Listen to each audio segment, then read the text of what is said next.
오늘 이제 이 마지막 품, 입법의 품을 설할 차례라 합니다. 먼저 이제 입법의 품은 어떤 품인가 개요를 간단히 말씀드리면은 입법계, 법계에 들어간다 이런 뜻이에요.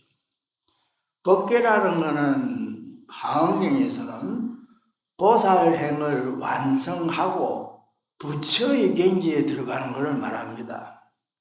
여기서 이제 화엄경에 특별히 강조되는 얘기가 하나 있는데, 화엄경의 성불은 보살행을 성취해야 성불하는 겁니다.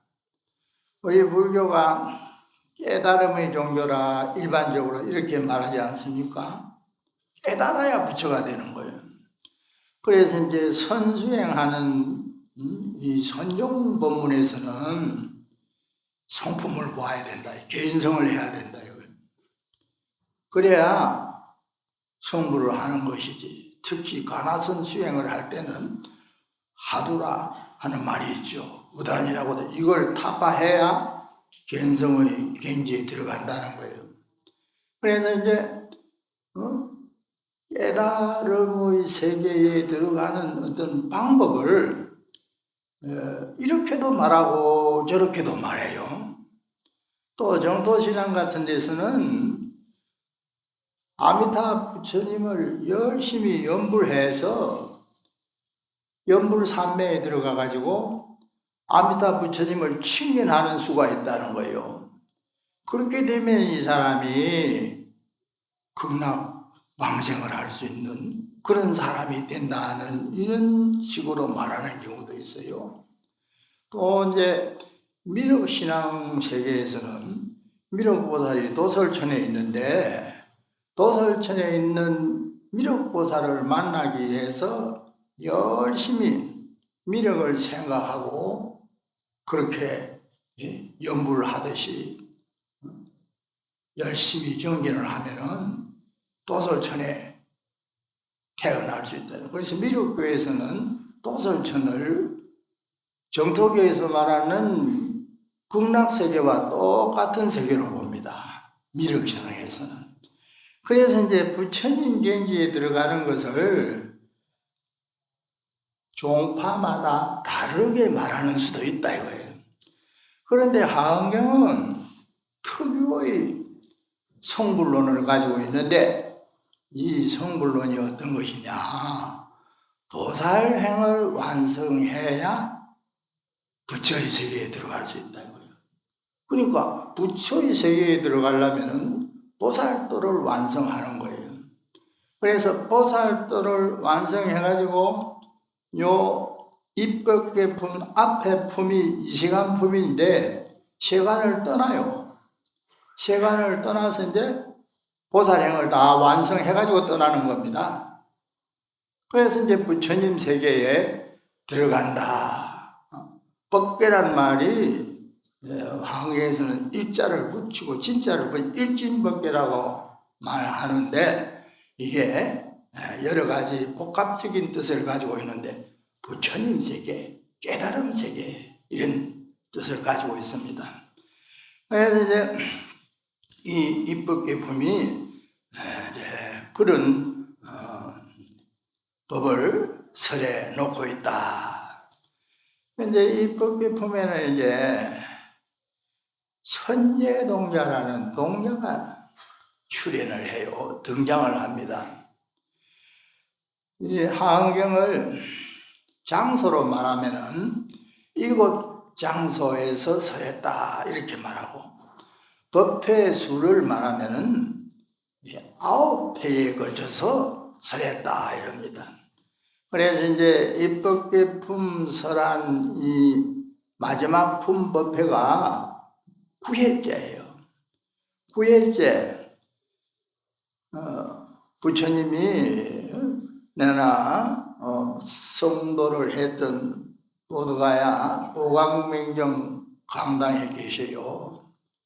그런데 이제 그때 보살들이 500명, 아라한들이 500명 또 뭐 많은 대중들이 이 운집을 하는데, 문수보살이 인간 세상을 유행하는 점, 문수보살이 나타나고 하원경에서는 문수보살의 역할과 보현보살의 역할이 매우 중요합니다.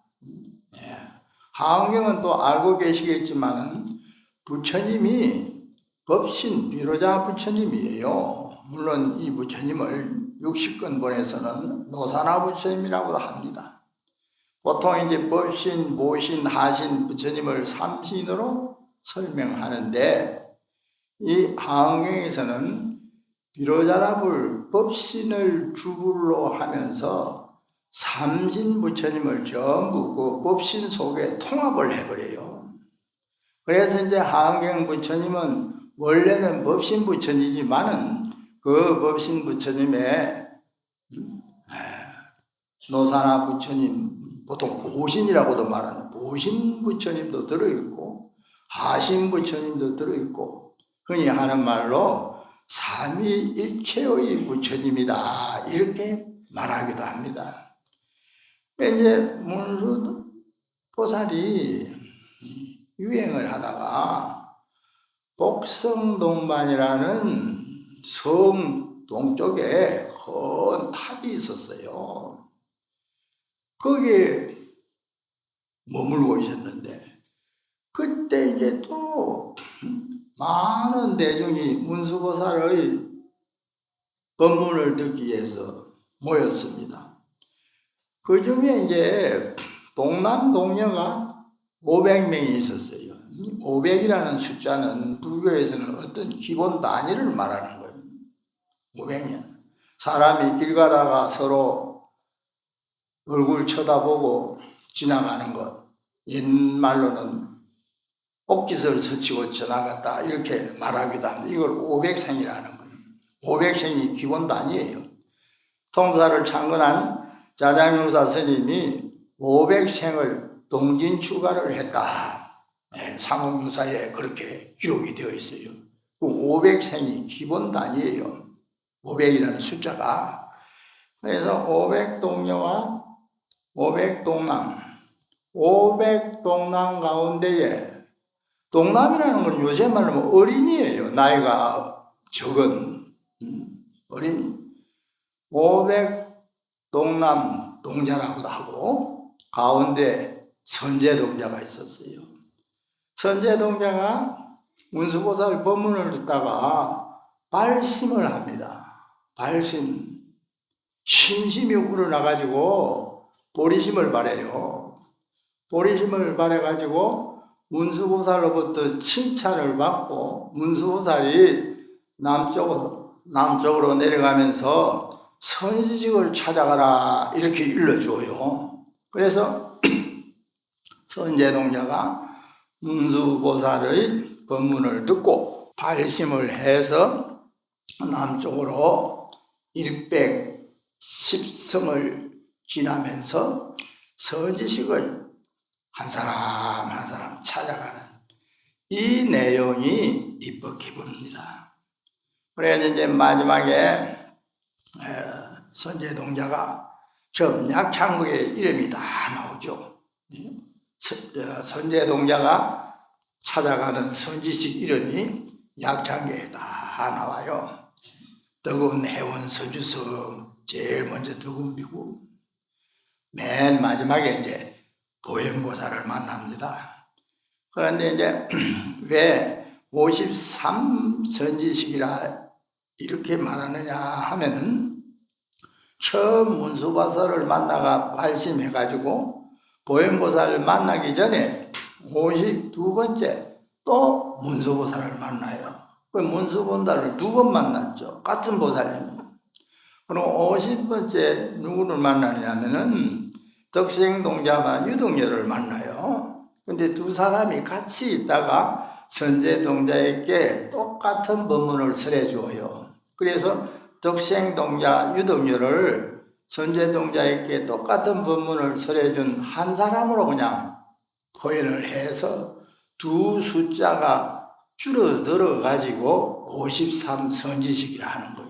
그래서 선자동자는 앞서 말씀드린 대로 110성을 지나는데 그게 110성이 한 선지식 만나는데 두 성을 가는 거예요. 그래서 이제 55배 하면 110인데 그래서 110성이라 하는데 사람 수를 말할 때는 그냥 두 숫자를 생략해가지고 53 선지식이라 한다.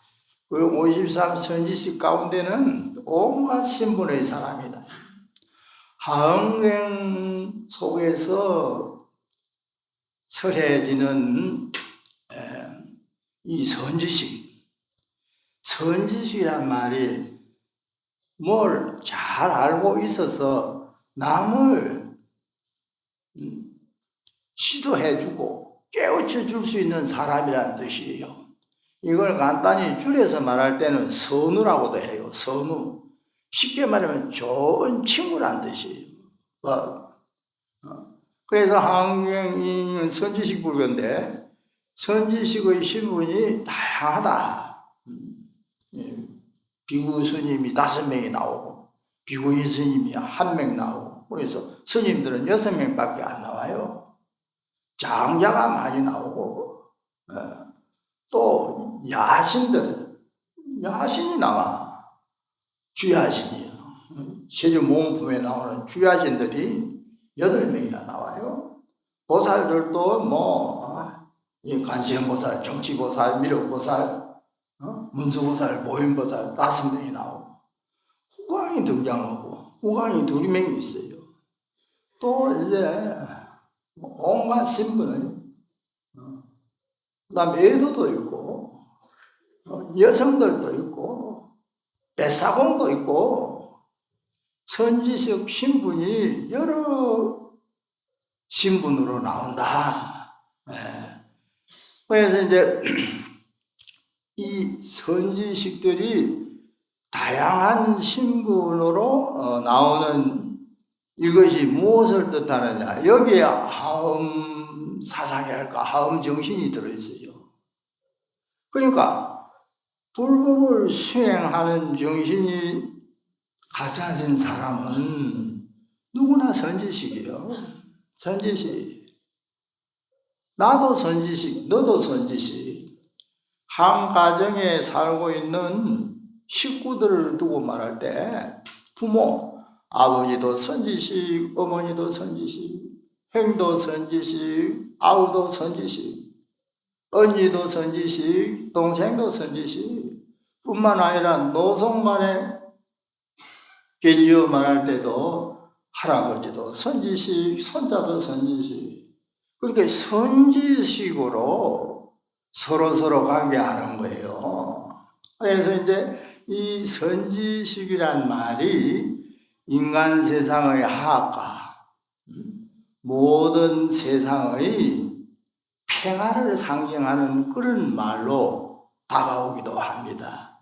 그래서 이제 입법계품에 나오는 선지식, 이 선지식의 등장이 참 아주 미묘한 뜻을 가지고 있다. 이것도 한번 기억해 두셔야 되겠습니다.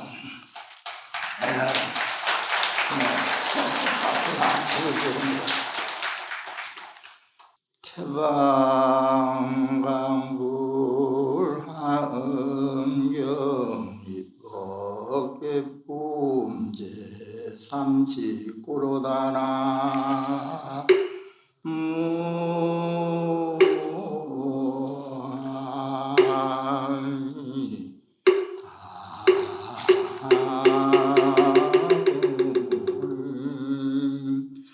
그때 세종께서 신라불성서달인 극고도은 대장음 중각에 계시사 풋살 마살 500인가 같이 하시었는데 보현보살과 문수보살이 상수가 되었으니 그 이름이 길염당보살과 수미당보살과 무당보살과 무해당보살과 하당보살과 이구당보살과 일당보살과 묘당보살과 이진당보살과 보강당보살과 지력보살과 보이력보살과 대이력보살과 건강지이력보살과 이진구이력보살과 정법일이력보살과 공덕산이력보살과 지강령이력보살과 보길상이력보살과 지장보살과 후공장보살과 연하장보살과 보장보살과 일장보살과 정득장보살과 법인장보살과 강맹장보살 등 500보살이 함께 있어나니라나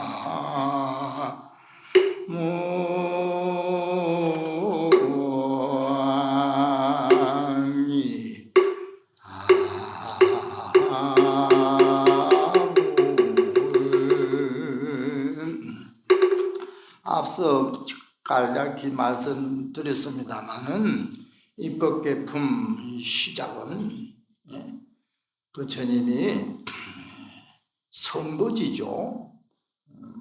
보드가야 보강당이라고 나오는데 부처님이 성도한 뒤에 원래는 참 하은 법문에는요 부처님이 성도한 그 당시에 이미 절이 있었는 거예요. 역사적으로 볼 때는 좀 이해하기가 어렵죠. 부처님이 성도하고 나서 이제 역사적으로 볼 때는 오위구가 있던 곳으로 바라나시 지역으로 가잖아요. 뭐 한 700리 정도 돼요. 그걸 걸어갑니다. 그래서 이제 한때 같이 수행을 했던 오위구를 만나서 초정법륜 처음 설법을 설해주죠. 그게 사성계 법문이요. 그래서 이제 오비구가 다 아라한이 됩니다. 그게 이제 안경종류 또는 초정법륜경이라는 경전에 설해져 있는 내용이에요. 그건 역사적인 사실로 볼 수 있어요. 그런데 하은 법문은 역사적인 사실을 뛰어넘어요. 초고 역사적인 사실이. 부처님이 정각을 이루니 이미 온 세계가 불국토가 되어 있고 그 불국토 안에 한경에서는 하장세계라 합니다. 그 세계 안에 온갖 것이 다 갖추어져 있어요. 참불가 자야 하는 거예요. 그래서 한경을 부사의 경전이다 이렇게 말하기도 합니다. 부처님이 성불을 했는데 500명 보살이 삽시간에 모였던 거예요. 또 이제 뒤에는 500성문들도 나옵니다. 또 나중에 이제 선제동자가 등장해서 53선지식을 찾아가는 그 선지식 중에 부처님의 생모였던 마야부인이 있어요. 마야부인이 53선지식에 들어있는 거예요. 하은경은 보통 말하기를 부처님이 정각을 이룬 당 해행삼매라는 선정에 들어가 있어요. 선정. 그 총정, 전체적으로 들어있는 선정을 말할 때 그걸 총할 때 총정이라고 그래요. 또 이제 각 품마다 이제 그 설주가 된 보살들이 드는 선정이 있는데 그걸 별정이라 이래요. 총별로 구분을 해 말합니다. 그래서 이제 해인삼매에 들어가 있는데 삼매 속에 나타난 경계를 그대로 설해 놓은 거예요. 그때 문수사리 보살이 혈업이구들에게 근하여 아누나라 삼막삼무리심을 일으키게 해서 점차로 남쪽으로 가서 인간 세상을 지나서 복성동 쪽에 이르러서 장은당 사라림 중에 머물렀으니 왕석의 재불이 일찍이 머무든다여라. 중생을 교화하는 큰 탐묘처인이라 또한 이 세존이 왕석의 보살행을 닦을 적에 능히 한량 없는 난처를 버린 곳이었으니 히련연고로 건달바 아수라 가루라 긴나라 마구라가 인가 비인의 공양하는 바가 되었느니라나.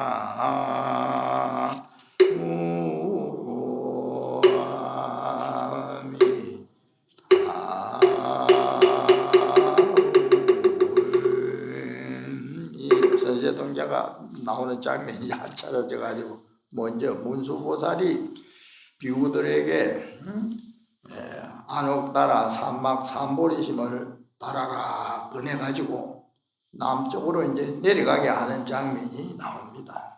남행, 이 남 방향을 우리가 이제 동서남북 사방을 가지고 말하는데 불교에서 이제 남쪽을 정방이라 합니다.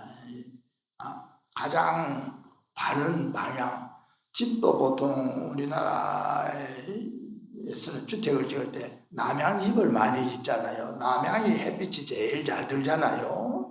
그래서 이제 남행을 한다는 의미가 정법을 찾아간다는 의미가 있어요.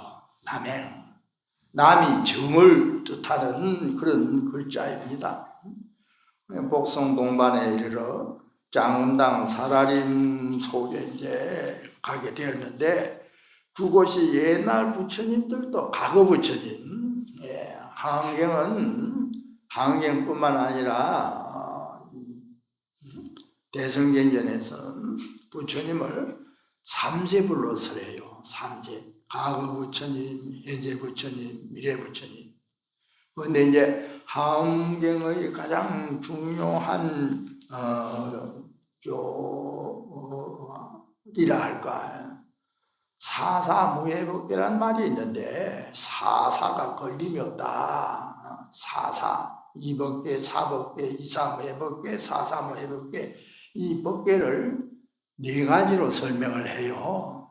이 법계란 말이 아까는 이제 입법계 할 때는 깨달음의 세계, 부처님의 세계에 들어간다는 뜻으로 이제 이해되는 말인데 또 법계가 모든 것이 존재하는 영역을 뜻하기도 해요.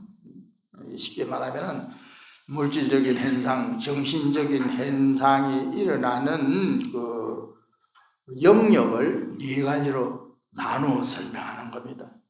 그래서 이제 사사무예법계 이치에서 볼 때는 과거 부처님이 미래 부처님이 되고 미래 부처님이 과거 부처님이 되고 이래요. 시간의 왕래가 장애가 없어요. 이런 불가사의한 얘기가 있습니다. 능경에도 이런 말이 나오거든요. 미진 속에 앉아서 법륜을 굴린다. 미진은 요새 미세먼지 할 때 그 미세먼지가 미진입니다. 미진 속에 들어가서 법륜을 굴린다는 말은 법을 설한다는 얘기예요. 이런 포인이 나와요. 이 역시 이제 하음돌이 사사무예법계의 뜻을 나타내는 말이라 이렇게 이제 볼 수 있습니다. 그래서 이제 하음 법문에서는 모든 것이 다 자유로워야 돼요. 장애가 일어나면 안 돼요. 장애. 이 세상은 수많은 중생의 법보경계에서 볼 때는 장애가 많잖아요. 장애. 근데 하원경에서는 장애가 없는 거예요. 무장애예요. 무장애법계. 또 하원경의 대의는 어떻게 하면 무장애가 되느냐. 자정 귀신만. 내 마음을 본래 순수한 본래 마음으로 돌려놓으면 장애 없다는 거예요. 자정귀신이에요. 하원경이 대의라고 할 수 있는 말이 여러 가지가 있는데 자정귀신, 네 마음만 깨끗하게 해봐라.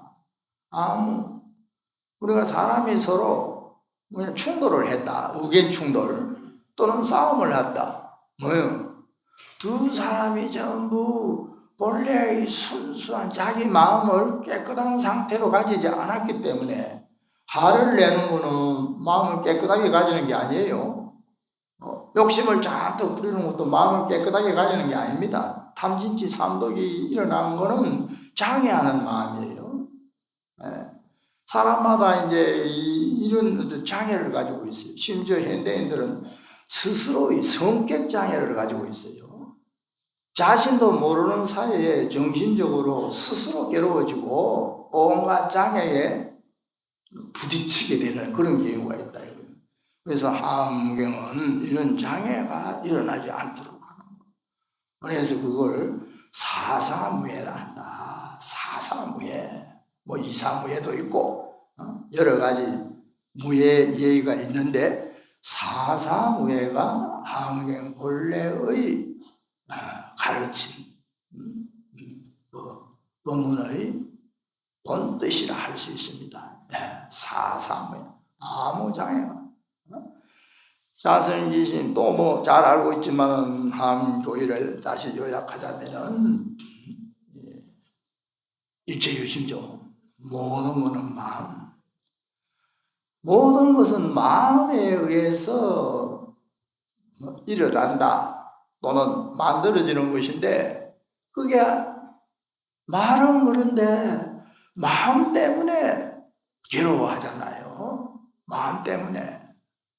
그래서 이제 하원경은 또 모든 것을 화합시킵니다.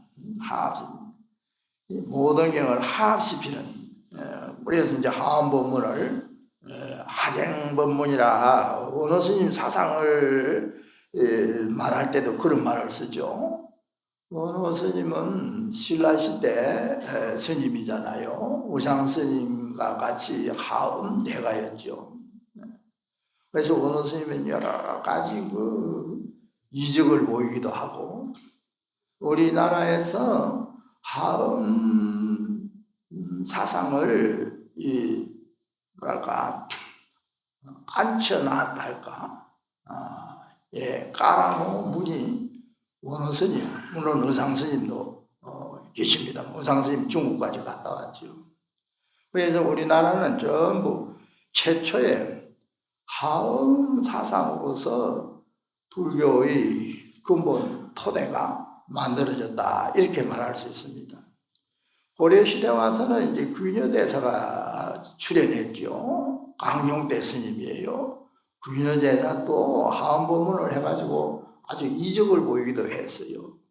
어떤 일화가 전해지냐면은 강종이 책봉식을 하는데 그 당시 이제 중국에서 뭔가 인가를 해줘야 고려왕이 제대로 왕위에 오르고 뭐 이런 상태가 되어 있었어요. 그래서 이제 중국에서 강종에게 책봉을 했습니다. 그래서 책봉식 말하자면 즉위식이나 마찬가지예요. 그런데 비가 연일와 계속 비가 와. 뭐 이제 좋은 날 비 안 오는 날고 이제 궁궐 안에도 이제 뭐 행사를 하려면은 많은 사람이 모여야 되잖아요. 그래서 이제 여러 날을 책봉식을 못하고 지냈어요. 그래서 강종이 귀녀대사에게 부탁을 해요. 낮에 계속 비가 와서 어쩌면 좋느냐. 그래서 부녀대사가 하원법문을 설해요.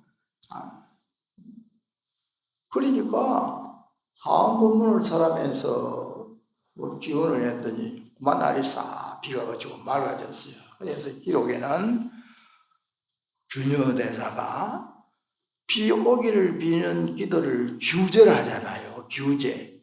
기청제. 날이 맑아지기를 기도했다는 뜻이죠. 기청제를 지냈다. 그 외에도 뭐 절을 짓는데 마장이 있어. 대량이 내리치고 뭐 이래. 그때 또 이제 부녀대사가 한법문을 설해가지고 말하자면 마장을 싹 인소했다. 또 뭐 나병 환자를 찾아가가지고 병을 낫게 해줬다는 그런 설화도 있어요. 그래서 이제 옛날 이 하음 법문에 의해서 뭐 이익을 얻었달까, 좋은 뭐 일이 일어난 경우가 참 많았답니다. 하음경 감흥경이라는 책에도 숱한 얘기가 설해져 있어요. 그래서 요즘 이제 불교가 분야가 넓다 보니까 이걸 가지고 또 공부하는 이도 있고 이걸 가지고 수행하는 이도 있는데, 앞서 말했듯이 하음경은 모든 불교를 전부 통합해 있는 불교다. 그래서 그걸 앞서 말한 대로 하쟁 또는 해통 이런 말로 표현하기도 했다. 여기 손재 동자가 이제 뭐 찾아가는 덕운 비구를 찾아가는 장면이 나왔습니다. 찾았습니다. 여기 한 대목 읽어드릴게요.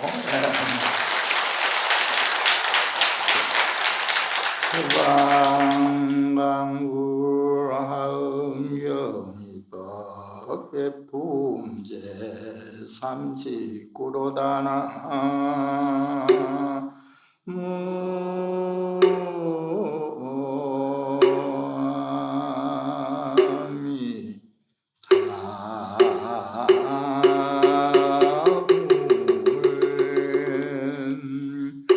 선남자야 여기에서 남쪽으로 가면 한국도가 있으니 이름이 성락이니라. 그 나라에 산이 있으니 이름이 모봉이요. 그 산 중에 한 비구가 있으니 이름이 덕운이니라. 너가 거기에 가서 묻되 보살이 어떻게 보살행을 배우며 보살이 어떻게 보살행을 닦으며 내지 보살이 어떻게 보인 행에 빨리 원만함을 얻느니고 하라. 거군지구가 마땅히 너를 이해서 말해주리라. 때에 선제동자가 이 말을 듣고 나서 기쁘듯이 들듯이 기뻐하면서 발에 절을 하고 수없는 바퀴를 돌고 나서 엉거니 우러러 보면서 슬피 눈물을 흘리면서 물러나서 남쪽으로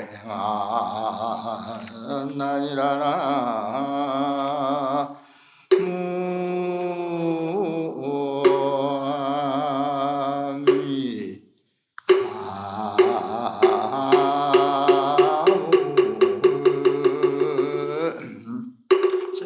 처음 이제 만나는 선지식 찾아가는 장면입니다.